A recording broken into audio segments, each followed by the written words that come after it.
A Montecitorio è passata sul velluto con voto unanime, a Venezia si è aperto un dibattito senza esclusione di colpi, sul banco degli imputati il sì unanime della Commissione Affari Costituzionali al testo base della riforma su Roma Capitale, provvedimento che attribuisce alla città eterna i poteri legislativi di una regione e relativi trasferimenti. Apriti cielo, il capogruppo leghista in Consiglio regionale suona la gran cassa, nel mirino c'è soprattutto il PD che proprio la scorsa settimana a Padova ha presentato la sua controproposta in materia di autonomia del Veneto.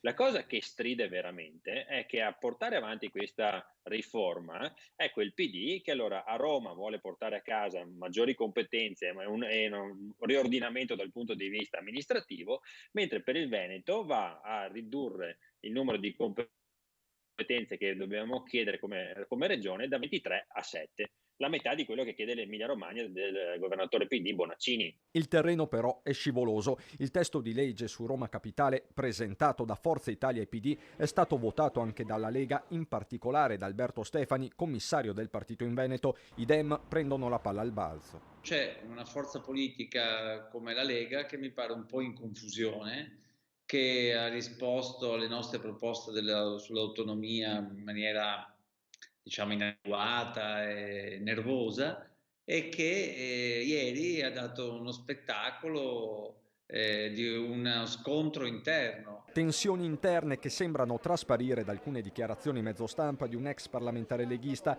il vicentino Paolo Franco, che parla di Lega finta barricadera a Venezia e accondiscendente a Roma. Parole forti che Villanova rispedisce al mittente. Visto che lui è stato in Parlamento, se non sbaglio, per 3 legislature da leghista, allora sarei io che dovrei chiedere a lui come mai non ha portato a casa il federalismo in tutti i mandati che ha fatto in Parlamento. Il fronte dell'autonomia del Veneto resta quindi bollente, nessuno vuole rimanere con il cerino in mano. Noi, contrariamente alla Lega, abbiamo indicato indicando come uscire da una situazione di paralisi creata dalla Lega e dalle richieste fatte da Zaia. Non voglio accontentare quelli che vorrebbero farci stufare, farci stancare, prendendoci un po' con i tempi lunghi della palude romana.